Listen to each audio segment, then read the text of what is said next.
একদিন এক ছোট ছেলে বিস্মিত হয়ে দেখলো একটা পুরনো ভাঙারি গাড়িতে থাকা লাল কাঠের একটা আলমারি দেখতে দারুণ সুন্দর। সে সাথে সাথেই মাকে বলল, মা এটা কিনে নাও। ভাঙারি দোকানের মালিক ভাবলো এটা শুধু একটা পুরনো জিনিস, তাই সে 20 টাকা নিলেই দিয়ে দিল। পাশের লোকেরা হাসতে লাগলো, পাগল নাকি, কেউ পুরনো কাঠ কিনে ঘরে রাখে? কিন্তু কিছুক্ষণ পর এক প্রাচীন জিনিস সংগ্রাহক ওখান দিয়ে যাচ্ছিল। সেই আলমারিটা দেখে থমকে গেল। এটা তো মিং রাজবংশের হলুদ কাঠের আসবাব, অমূল্য জিনিস। সে সাথে সাথেই বলল, আমি এটা 5 লাখ টাকায় কিনবো। মা হতবাক, বলো কি, 20 টাকার জিনিস 5 লাখে? সবাই অবাক হয়ে গেল। ঠিক তখনই ছেলেটি পাশে থাকা পুরনো একটা ভাঙা বাটির দিকে তাকালো। সে হাসলো আর বলল, মা এই বাটিটাও বিশেষ কিছু মনে হচ্ছে। পাশের লোকেরা আবার হাসলো। এই ছেলে তো একেবারে টাকার লোভে পাগল। ভাঙারি দোকানদারও বলল, এটা একেবারে ভাঙা বাটি, চাইলে 3 টাকা দিলেই নিয়ে যাও। ছেলেটি জামা দিয়ে ধীরে ধীরে বাটিটা পরিষ্কার করলো, তারপর সেটা ওই পুরনো জিনিসের বিশেষজ্ঞকে দিল।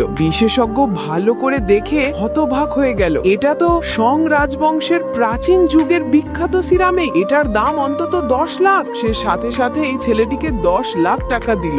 দোকানদার হতভম্ব, আমার গাড়ির সব জিনিসই তাহলে ধন? না না, আমি আর বিক্রি করব না। সে গাড়ি ঠেলে দৌড়ে পালিয়ে গেল।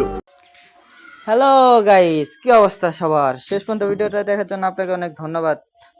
তো এরকম ভিডিও আরও চাইলে চ্যানেলটা সাবস্ক্রাইব করে রাখতে পারেন, তাহলে আপনার সামনে ভিডিওগুলো চলে যাবে, নোটিফিকেশন চলে যাবে ভিডিও ছাড়ার সাথে সাথে। এখন কীরকম লাগলো বা কীরকম অনুভূতি অবশ্যই কমেন্টে জানাবেন, আশা করি।